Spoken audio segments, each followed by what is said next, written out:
ഇന്ന് നമുക്ക് എംഗ്ലക്സ് സാറിൻ്റെ ഒരു ക്വസ്റ്റ്യൻ നോക്കാം. അപ്പോൾ എംഗ്ലക്സ് സാറിൻ്റെ ക്വസ്റ്റ്യൻ അതിൽ തന്നെ സൈക്കാട്രിക് നഴ്സിൽ നിന്നുള്ളൊരു ക്വസ്റ്റ്യനാണ്. കൃത്യമായിട്ട് പറഞ്ഞാൽ ഡിഫൻസ് മെക്കാനിസം ആ ഒരു ടോപ്പിക്ക് വളരെ പ്രാധാന്യമുള്ള ഒരുപാട് എന്താ പറയുന്നത് ക്വസ്റ്റ്യൻ വരാൻ സാധ്യതയുള്ളൊരു ഏരിയയും കൂടാണ്. അപ്പോൾ അതിൽ നിന്നുള്ളൊരു ക്വസ്റ്റ്യനാണ് നമ്മൾ നോക്കുന്നത്. ക്വസ്റ്റ്യൻ ഞാൻ നേരെ വായിക്കുകയാണ്. A nurse cares for a client who has missed their last appointment with the primary health care provider. The client states I missed my appointment because I overslept but I knew it would be pointless anyway. The client is demonstrating which defense mechanism? Projection, reaction formation, denial, rationalization. അപ്പോൾ question ആദ്യം ഒന്ന് സിമ്പിളായിട്ട് മനസ്സിലാക്കുക. ഇത്രയേ ഉള്ളൂ. ഒരു patient അയാളുടെ last appointment ഡോക്ടറുമായിട്ടുള്ള ലാസ്റ്റ് അപ്പോയിൻമെൻറ്റ് മിസ് ചെയ്തു. എന്നിട്ട് അതിനെ എന്താ പറയണ്ടേ ന്യായീകരിച്ചുകൊണ്ട് അതിൽ തന്നെ ഉണ്ട് പോയിൻറ്റ്. ക്ലയൻറ്റ് പറയാണ്, പേഷ്യൻറ്റ് പറയാണ്, ഞാൻ എൻ്റെ ലാസ്റ്റ് അപ്പോയിൻമെൻറ്റ് മിസ് ചെയ്തത് ഉറങ്ങിപ്പോയതുകൊണ്ടാണ്, കുറച്ച് കൂടുതൽ ഉറങ്ങിപ്പോയി. പക്ഷേ എന്നിരുന്നാലും അതിന് വലിയ പ്രാധാന്യമൊന്നും ഇല്ലായിരുന്നല്ലോ അല്ലേ, അത്ര വലിയ കാര്യമുള്ള കാര്യമല്ലല്ലോ എന്നുള്ള രീതി അതിനെ ന്യായീകരിച്ച് വെച്ചിട്ടുണ്ട്.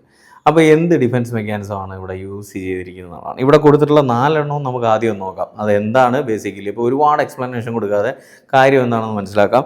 പ്രൊജക്ഷൻ എന്ന് പറഞ്ഞു കഴിഞ്ഞാൽ സിമ്പിളായിട്ട് നമ്മൾ മലയാളത്തിൽ പഴി ചാരുക എന്നൊക്കെ പറയും.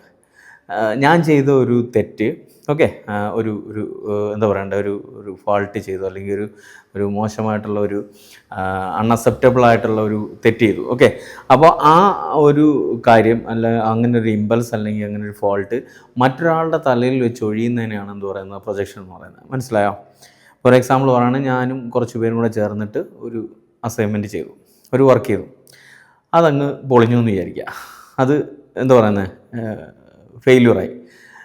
എൻ്റെ ഭാഗത്തെ തെറ്റുകൊണ്ടാണ് ശരിക്കും പറഞ്ഞാൽ അത് സംഭവിച്ചത്. ഞാൻ ലീഡ് ചെയ്ത ഒരു വർക്കായിരുന്നു, അത് എൻ്റെ ഭാഗത്തൊരു തെറ്റുകൊണ്ടാണ് സംഭവിച്ചത്. പക്ഷേ ഞാനത് എന്താ പറയുന്നത്, അത് ഫെയിലായി കഴിഞ്ഞതിന് ശേഷം, അല്ലെങ്കിൽ അതിനകത്ത് എന്തെങ്കിലും മിസ്റ്റേക്ക് സംഭവിച്ചതിന് ശേഷം എൻ്റെ കൂടെ ഉണ്ടായിരുന്ന ഒരാളുടെ മേളിലോട്ട് അത് വെച്ചിട്ട് അയാൾ ആ സമയത്ത് അങ്ങനെ ചെയ്തുകൊണ്ടാണ് അതങ്ങനെ പൊളിയാൻ കാര്യം എന്നുള്ള രീതി ഞാൻ പറയുന്നതിനാണ് എന്ത് പറയുന്നത്, അല്ലെങ്കിൽ ആ ഒരു പ്രവൃത്തി ഞാൻ എൻ്റെ മനസ്സിനെ സാറ്റിസ്ഫൈ ചെയ്യാൻ വേണ്ടിയിട്ട്, അല്ലെങ്കിൽ ആ ഒരു പ്രവൃത്തിയിലുണ്ടായ അതുകൊണ്ടുണ്ടാകുന്ന സ്ട്രെസ്സിനെയും ആൻസൈറ്റിയും കുറയ്ക്കാൻ വേണ്ടി ഞാൻ ഉപയോഗിക്കുന്ന ഒരു ഡിഫൻസ് മെക്കാനിസമാണ് എന്തെന്ന് പറയുന്നത്, പ്രൊജക്ഷൻ എന്ന് പറയുന്നത്. മനസ്സിലായി? ഞാൻ പറഞ്ഞത് സിമ്പിളായിട്ട് ഞാൻ പറഞ്ഞ പോലെ പഴി ചാരുക എന്ന് പറയും. അതിലുപരി ഒരു കാര്യം ഞാൻ പറയാൻ വിട്ടുപോയത്, എന്താണ് ഡിഫൻസ് മെക്കാനിസം എന്നറിയണം. ഡിഫൻസ് മെക്കാനിസം അല്ലെങ്കിൽ ഈഗോ ഡിഫൻസ് മെക്കാനിസം എന്ന് പറയുന്നത് നമ്മുടെ ഈഗോയെ പ്രൊട്ടക്റ്റ് ചെയ്യാൻ വേണ്ടിയിട്ട്, നമ്മുടെ മനസ്സിനെ പ്രൊട്ടക്റ്റ് ചെയ്യാൻ വേണ്ടിയിട്ട്, നമ്മുടെ മനസ്സ് തന്നെ ഉപയോഗിക്കുന്ന ചില പൊടികൈകളാണ്, ഓക്കെ. നമുക്ക് ആൻസൈറ്റി ഉണ്ടാകുന്ന സമയത്ത്, നമുക്ക് സ്ട്രെസ് ഉണ്ടാകുന്ന സമയത്ത് നമ്മുടെ മനസ്സ് തകർന്നു പോകാതിരിക്കാൻ വേണ്ടിയിട്ട് ചെറിയ ചില ടെക്നിക്കുകളൊക്കെ ചെയ്യും, ഓക്കെ. അങ്ങനെയുള്ള പരിപാടികളെയാണ് എന്ത് പറയുന്നത്, ഡിഫൻസ് മെക്കാനിസം എന്ന് പറയുന്നത്. അത് നോർമലായിട്ട് എല്ലാ മനുഷ്യരും ഉപയോഗിക്കാറുണ്ട് അല്ലേ. ഈ പറയുന്ന ഞാനാണെങ്കിലും നിങ്ങളാണെങ്കിലും എല്ലാം ഉപയോഗിക്കാറുണ്ട്. പക്ഷേ ഇത് ഓവർ യൂസ് ചെയ്യുന്നതും അണ്ടർ യൂസ് ചെയ്യുന്നതും അങ്ങനെ രണ്ടും പറയേണ്ടി വരും. പ്രത്യേകിച്ച് കണ്ടമാനം ഉപയോഗിക്കുന്നത്, ആവശ്യത്തിനും അനാവശ്യത്തിനുമൊക്കെ ഉപയോഗിക്കുന്നത് പലപ്പോഴും പേഴ്സണാലിറ്റി പ്രോബ്ലംസിനും സൈക്കാട്രിക് അസുഖങ്ങൾക്കുമൊക്കെ കാരണമാകാൻ സാധ്യത ഉണ്ടെന്നാണ് പറയുന്നത്. ആ പോയിൻ്റ് അതിൻ്റെ കൂട്ടത്തിൽ ഒന്ന് ചേർത്ത് മനസ്സിലാക്കണം. അപ്പോൾ ആദ്യം ഞാൻ പറഞ്ഞത് പ്രൊജക്ഷൻ അല്ലേ. പ്രൊജക്ഷൻ എന്ന് പറഞ്ഞാൽ നമ്മൾ ചെയ്ത അല്ലെങ്കിൽ ഞാൻ ചെയ്ത ഒരു തെറ്റ് മറ്റൊരാളിലേക്ക് പഴിചാരി അതിൽ നിന്ന് രക്ഷപ്പെടാൻ നോക്കുന്നതിനാണെന്ന് പറയുന്നത് പ്രൊജക്ഷൻ എന്ന് പറയുന്നത്. രണ്ടാമത് റിയാക്ഷൻ ഫോർമേഷൻ. പ്രൊജക്ഷൻ ഇവിടെ ചേരുന്നുണ്ടോ? ഇല്ല, അത് വേറെ കാര്യം. റിയാക്ഷൻ ഫോർമേഷൻ എന്ന് പറഞ്ഞാൽ ഉള്ളിലുള്ളതിൻ്റെ നേരെ ഓപ്പോസിറ്റ് പുറത്ത് കാണിക്കുക, ഓക്കെ.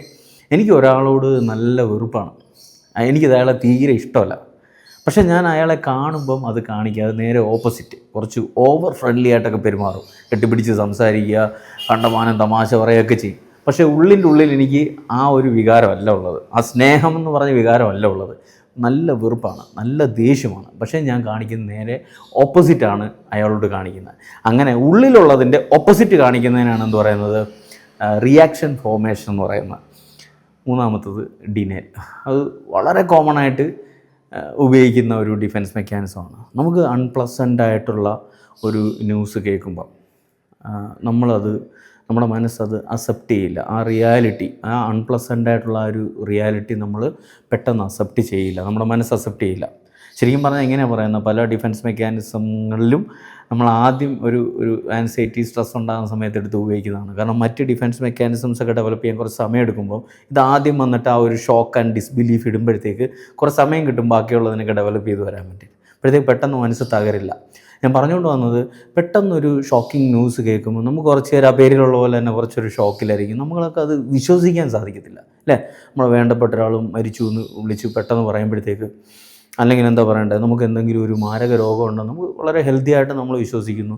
പെട്ടെന്ന് ഒരു ടെസ്റ്റ് ചെയ്തിട്ട് എനിക്ക് ക്യാൻസർ ആണെന്ന് ഡോക്ടർ പറയുമ്പോൾ തുടങ്ങിക്കോ ട്രീറ്റ്മെൻറ്റ് നമ്മൾ പറയാറില്ല. പെട്ടെന്ന് ടെസ്റ്റിൽ എന്തെങ്കിലും ഇററായിരിക്കും, ഒന്നുകൂടെ ഒന്ന് ചെക്ക് ചെയ്ത് നോക്കണം എന്നുള്ള രീതിയിൽ അട്ടറൻസസ് അല്ലെങ്കിൽ അങ്ങനെയൊക്കെ പറയുന്നത് എന്തുകൊണ്ടാണെന്ന് ചോദിച്ചാൽ, അല്ലെങ്കിൽ ഞാൻ നേരത്തെ പറഞ്ഞൊരു എക്സാമ്പിളിൽ ചേർത്ത് പറയുകയാണെങ്കിൽ, ഒരാൾ മരിച്ചു എന്ന് പറയുമ്പോൾ ഞാൻ ഇപ്പോഴും കൂടെ കണ്ടതല്ലേ, ഇപ്പോഴും കൂടെ വിളിച്ചല്ലേ ഉള്ളൂ, അതിന് ചാൻസ് ഇല്ലല്ലോ, അങ്ങനെയൊക്കെ സംസാരിക്കുന്നുണ്ടെങ്കിൽ അത് നമ്മുടെ മനസ്സ് ആ ഒരു റിയാലിറ്റിയെ, ആ വിഷമം പിടിച്ച ആ റിയാലിറ്റിയെ ഉൾക്കൊള്ളാത്തത് കൊണ്ടാണ്. അങ്ങനെ ഉൾക്കൊള്ളാതിരിക്കുന്നതിനാണ് എന്ത് പറയുന്നത്, ഡിനയൽ എന്ന് വിളിക്കുന്നത്. ഓക്കെ, അപ്പം സിമ്പിളായിട്ട് പ്രൊജക്ഷൻ എന്ന് പറഞ്ഞാൽ പഴിചേരുക, റിയാക്ഷൻ ഫോർമേഷൻ എന്ന് പറഞ്ഞാൽ ഉള്ളിലുള്ളതിൻ്റെ നേരെ വിപരീതമായിട്ടുള്ള അല്ലെങ്കിൽ ഓപ്പോസിറ്റ് ആയിട്ടുള്ള ഫീലിങ്സ് പുറത്ത് കാണിക്കുക. ഡിനയൽ എന്ന് പറഞ്ഞാൽ എന്താ പറയുന്നത്, അൺഅക്സെപ്റ്റബിൾ ആയിട്ടുള്ള അല്ലെങ്കിൽ അൺപ്ലസൻ്റ് ആയിട്ടുള്ള ഒരു റിയാലിറ്റിയെ അക്സെപ്റ്റ് ചെയ്യാതിരിക്കുക, അല്ലെങ്കിൽ അക്നോളജ് ചെയ്യാതിരിക്കുക. ഓക്കെ, ലാസ്റ്റ് അതാണ് ഇവിടുത്തെ ആൻസറും, നിങ്ങൾക്കത് കണക്ട് ചെയ്ത് മനസ്സിലാവും. റാഷണലൈസേഷൻ, നമ്മൾ എന്താ പറയുക, ന്യായീകരിക്കുക എന്നൊക്കെ പറയും. സോഷ്യലി അക്സെപ്റ്റബിൾ ആയിട്ടുള്ള കുറച്ച് റീസൺസ് കൊടുത്തുകൊണ്ട് ഒരു തെറ്റായ പ്രവൃത്തിയെ അല്ലെങ്കിൽ നമ്മുടെ ഒരു ഫെയിലുവറിനെ അല്ലെങ്കിൽ അങ്ങനെയുള്ളൊരു തെറ്റായിട്ടുള്ള ഒരു ഫീലിങ്സിനെ, മനസ്സിലാവുന്നുണ്ടോ, നമ്മൾ ജസ്റ്റിഫൈ ചെയ്യുകയാണ്. അതാണ് കറക്റ്റ് വാക്ക്, ജസ്റ്റിഫിക്കേഷൻ കൊടുക്കുന്നു. മനസ്സിലാവുന്നുണ്ടോ? എന്നുവെച്ചാൽ സമൂഹം അംഗീകരിക്കുന്ന, സമൂഹത്തിൻ്റെ വാലിഡേഷൻ അല്ലെങ്കിൽ ആ കേൾക്കുന്ന ആളുടെ ഒരു അംഗീകാരം ആവശ്യമാണ്. പക്ഷേ നമ്മൾ ചെയ്ത തെറ്റ് നമുക്കറിയാം, അതുകൊണ്ട് ആൻസൈറ്റി ഉണ്ടാകുന്നുണ്ട്, അത് കാരണം കുറച്ചൊക്കെ കുറ്റബോധം ഉണ്ടാകുന്നുണ്ട് ചെയ്ത തെറ്റായി പോയെന്ന്. പക്ഷേ അത് അംഗീകരിക്കാതെ എന്ത് ചെയ്യുകയാണ്, എന്താ പറയണ്ടേ, വേറെ രീതിയിൽ അതിനെ ന്യായീകരിക്കുകയാണ്. മനസ്സിലാവുന്നുണ്ടോ? ഇവിടെ പറഞ്ഞ എക്സാമ്പിൾ ബെസ്റ്റ് തന്നെ, എന്നാലും ഞാൻ വേറെണ്ണോടെ ചേർത്ത് പറയുകയാണെങ്കിൽ, കോമൺ ആയിട്ട് നമ്മൾ ഒരു എക്സാമിന് തോറ്റുപോയി കഴിഞ്ഞാൽ നമ്മൾ പ്രോപ്പറായിട്ട് പഠിക്കാത്തതാണെന്ന് നമ്മൾ പെട്ടെന്ന് സമ്മതിക്കുന്നത്. കാരണം നമ്മുടെ ഫെയിലുവേഴ്സ് നമ്മൾ പെട്ടെന്ന് അങ്ങോട്ട് അക്സെപ്റ്റ് ചെയ്യില്ല. പകരം എന്തായിരിക്കും, മറ്റ് ചില റീസൺസ് ആയിരിക്കും നമ്മൾ വീട്ടിൽ വിളിച്ച് പറയുന്നത് തോറ്റു കഴിഞ്ഞാൽ. ഹോസ്റ്റലിൽ ശരിയല്ല ഇല്ലേ, അല്ലെങ്കിൽ ബുക്സ് പ്രോപ്പറായിട്ട് കിട്ടിയില്ല, അല്ലെങ്കിൽ പഠിപ്പിച്ചത് ശരിയായില്ല എന്നുള്ള റീസൺസ് ആയിരിക്കും നമ്മൾ കണ്ടുപിടിക്കുന്നതും അത് പറഞ്ഞിട്ട് എന്ത് ചെയ്യുന്നത്, ന്യായീകരിക്കാൻ ശ്രമിക്കുന്നത്. അപ്പം കൃത്യമായിട്ടുള്ള എന്താണോ അതിൻ്റെ പ്രോപ്പർ റീസൺ അത് പറയാതെ മറ്റൊരു റീസൺ പറഞ്ഞിട്ട്, അല്ലെങ്കിൽ സമൂഹം അംഗീകരിക്കുന്ന സോഷ്യലി അക്സെപ്റ്റബിൾ ആയിട്ടുള്ള ഒരു റീസൺ പറഞ്ഞ് ആ തെറ്റിനെ ന്യായീകരിക്കുന്നതിനാണ് എന്ത് പറയുന്നത്, റാഷണലൈസേഷൻ എന്ന് പറയുന്നത്. അത് പറഞ്ഞപ്പോൾ ഇത് ഈ രീതി തന്നെയല്ല ഗവൺമെൻറ് എക്സാംസിനൊക്കെ ചോദിക്കുന്ന വേറെ രീതിയും കൊണ്ട്, സോർ ഗ്രേപ്പ് മെക്കാനിസം ഒക്കെ ബന്ധപ്പെട്ട് അല്ലെങ്കിൽ അത് കണക്ട് ചെയ്തുകൊണ്ടൊക്കെ ചോദിക്കാം. കിട്ടാത്ത മുന്തിരിങ്ങ പുളിക്കുമെന്ന് പറയും അല്ലേ, കുറുക്കൻ കുറേ നേരം മുന്തിരിങ്ങ ട്രൈ ചെയ്ത് ചാടി കിട്ടിയില്ല, പക്ഷെ വളരെ ആഗ്രഹം ഉണ്ടായിരുന്നു അത് കിട്ടണമെന്ന്. അതിനുശേഷം അത് കിട്ടാതാകുമ്പോൾ പറയും, അത് മുന്തിരിങ്ങ പുളിയാണ്, അതുകൊണ്ട് എനിക്ക് താല്പര്യമില്ല എന്ന് പറയും. അതൊരു എക്സാമ്പിളാണ് റാഷണലൈസേഷൻ. ഒരു ഇൻ്റർവ്യൂവിന് സ്ഥിരമായിട്ട് ട്രൈ ചെയ്തു, കിട്ടിയില്ല, പക്ഷേ ചോദിക്കുമ്പോൾ നീ കിട്ടിയായിരുന്നു എന്ന് ചോദിക്കുമ്പോൾ ഇല്ല, അത് കമ്പനി ശരിയല്ല, അതുകൊണ്ട് ഞാൻ വിട്ടു. അപ്പോൾ മനസ്സിലായി ഞാൻ പറയാം, സോഷ്യലി അക്സെപ്റ്റബിൾ ആയിട്ടുള്ള മറ്റൊരാളുടെ വാലിഡേഷൻ കിട്ടാൻ വേണ്ടിയിട്ട് അതിനെ ന്യായീകരിക്കുന്ന രീതിയിലുള്ള റീസൺസ് കൊടുക്കുന്നതിനാണ് എന്ത് പറയുന്നത്, റാഷണലൈസേഷൻ എന്ന് പറയുന്നത്. ഇവിടെ നിങ്ങളൊന്ന് കണക്ട് ചെയ്ത് നോക്കി. ഇനി റാഷണലൈസേഷൻ ആൻസർ എന്ന് മനസ്സിലായിട്ടുണ്ടോ? ഓപ്ഷൻ ഡി ആണ്. അതെങ്ങനെ കണക്റ്റ് ആവുമെന്ന് ചോദിച്ചാൽ, ഇവിടെ ഈ പേഷ്യൻ്റ് പറയുന്നത് ലാസ്റ്റ് വീക്ക് അപ്പോയിൻമെൻറ്റ് മിസ് ചെയ്തു, അപ്പോൾ അവർ ആവശ്യത്തിന് അതിന് പ്രാധാന്യം കൊടുക്കുന്നില്ല അല്ലേ, ആ ട്രീറ്റ്മെൻറ്റ് പ്രാധാന്യം കൊടുക്കുന്നില്ല. അവരാ തെറ്റ് ചെയ്തു, പക്ഷേ അവരതൊരു ഒഴുക്കം മട്ടിലങ്ങ് പറഞ്ഞു പോവാണ്. അത് ഞാൻ പറഞ്ഞു ഉറങ്ങിപ്പോയി കേട്ടോ, അവർക്കതിന് പ്രാധാന്യം ഉണ്ടായിരുന്നെങ്കിൽ തീർച്ചയായിട്ടും അവർ വന്നേനെ, പക്ഷേ അവരതിന് പ്രാധാന്യം കൊടുക്കുന്നില്ല. മനസ്സിലായോ? അതിന് എന്താ പറയുന്നത്, ശരിക്കും ഒരു അബദ്ധത്തിൽ പറ്റിപ്പോയൊരു തെറ്റാണെന്നുണ്ടെങ്കിൽ അവർക്ക് അതിൻ്റെ കോൺസിക്വൻസസ്, അത് മിസ്സായി പോയതിൻ്റെ കോൺസിക്വൻസസ് അവർ അക്നോളജ് ചെയ്തുകൊണ്ട് ഇല്ലേ, അത് അക്സെപ്റ്റ് ചെയ്തുകൊണ്ട് ഉള്ളൊരു സംസാരമായിരിക്കും. പക്ഷേ ഇത് അങ്ങനെയല്ല പറയുന്നത്, ഞാൻ ഉറങ്ങിപ്പോയി പക്ഷേ അറ്റൻഡ് ചെയ്തിട്ടും വലിയ കാര്യമൊന്നുമില്ലല്ലോ എന്നുള്ള രീതിയിലൊരു സംസാരം കൂടെ വരുന്നുണ്ട് അവിടെ.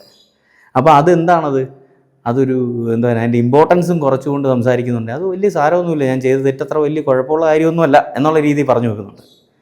അപ്പം എന്തുകൊണ്ടത് ചേരുന്നുണ്ട്, ന്യായീകരണമായിട്ടാണ് വരുന്നത്. അപ്പോൾ അതെന്തായി, റാഷണലൈസേഷനായി. ഓക്കെ, അതാണ് ആ point last. But I knew it would be pointless anyway, വലിയ കാര്യമുള്ള കാര്യമൊന്നും അല്ലല്ലോ എന്നും കൂടെ പറഞ്ഞു വെക്കുന്നുണ്ട്. അപ്പം അതേതോടെ ചേരുന്നത്, നമ്മുടെ ആൻസർ ഇല്ലേ, റാഷണലൈസേഷൻ. അപ്പോൾ അവിടുത്തെ ആൻസർ എന്ന് പറയുന്ന ഓപ്ഷൻ ഡി ആണ്, റാഷണലൈസേഷൻ. അപ്പോൾ ഇത്തരം പുതിയ ക്വസ്റ്റ്യൻസ് ഒക്കെ വെച്ചിട്ട് എംഗ്ലീഷ് സാറിന് സ്പെഷ്യലായിട്ട് നമ്മൾ ക്വസ്റ്റ്യൻ ഡിസ്കഷൻ ക്ലാസ്സസ് തന്നെ ഉണ്ട്, വളരെ ഡെപ്തായിട്ട്. ഈ പറഞ്ഞ പോലെ സബ്ജക്റ്റ് വൈസും, സബ്ജക്റ്റിൽ തന്നെ പ്രത്യേകിച്ച് അഡൾട്ട് ഹെൽത്ത് നഴ്സിംഗിന് സിസ്റ്റം വൈസും സബ്ജക്ട്സിൽ തന്നെ ഫാർമക്കോളജിക്കും സൈക്കാട്രിക് നഴ്സിങ്ങിനും ഒക്കെ വളരെ കൂടുതൽ പ്രാധാന്യം കൊടുത്തുകൊണ്ടുള്ള ക്വസ്റ്റ്യൻ ഡിസ്കഷൻ ക്ലാസ്സസ്. മെയിനായിട്ട് ക്വസ്റ്റ്യൻസ് എടുത്തിരിക്കുന്ന ആർച്ചറിൽ നിന്ന് യു വേൾഡുമാണ്. ഓക്കെ, അത് നമുക്ക് അവൈലബിൾ ആണ്. ഏത് സമയത്തും നിങ്ങൾക്ക് ക്ലാസ്സുകൾ അറ്റൻഡ് ചെയ്യാം. പിന്നെ അതുകൂടാതെ പാക്കേജായിട്ട് സ്പെഷ്യൽ പാക്കേജ് അതിനകത്ത് ഈ സൗണ്ടേഴ്സ് ബേസ് ചെയ്തുകൊണ്ട് തിയറി ക്ലാസ് വരുന്നുണ്ട്, ഈ പറഞ്ഞ ക്വസ്റ്റ്യൻ ഡിസ്കഷൻ ക്ലാസ് വരുന്നുണ്ട്, പ്രാക്ടീസ് ചെയ്യാൻ വേണ്ടി നിങ്ങൾക്ക് ക്വസ്റ്റ്യൻ കിട്ടുന്നുണ്ട്. ഓക്കെ, പിന്നെ DHA, ഹാദ്, MOH, പ്രോമെട്രിക്ക്, പിന്നെന്താണ് NHRA ഗവൺമെൻറ് എക്സാംസിനൊക്കെ വേണ്ടിയിട്ട് 60 ഹവേഴ്സിൻ്റെയും 5 ഡേയ്സിൻ്റെയും ഡീറ്റെയിൽഡ് റെഗുലർ ക്ലാസ്സസും അവൈലബിൾ ആണ്. അതിലും ഈ പറഞ്ഞ പോലെ തിയറിയും ക്വസ്റ്റ്യൻ ഡിസ്കഷനും പ്രാക്ടീസ് ചെയ്യാനുള്ള നേരത്തെ ചോദിച്ചിട്ടുള്ള ക്വസ്റ്റ്യൻസൊക്കെ ഉൾപ്പെടെയുള്ള ടെസ്റ്റ് സീരീസും ഒക്കെ അവൈലബിൾ ആണ്. അപ്പോൾ ഈ ക്ലാസ്സിൻ്റെയൊക്കെ കൂടുതൽ ഡീറ്റെയിൽസ് അറിയാൻ വേണ്ടിയിട്ടും ഡെമോ ക്ലാസ് അറ്റൻഡ് ചെയ്യാനും അഡ്മിഷനും ഒക്കെ എടുക്കാൻ വേണ്ടിയിട്ട് ഞാൻ കൊടുത്തിട്ടുള്ള നമ്പറിലോട്ട് കോൺടാക്റ്റ് ചെയ്യാം.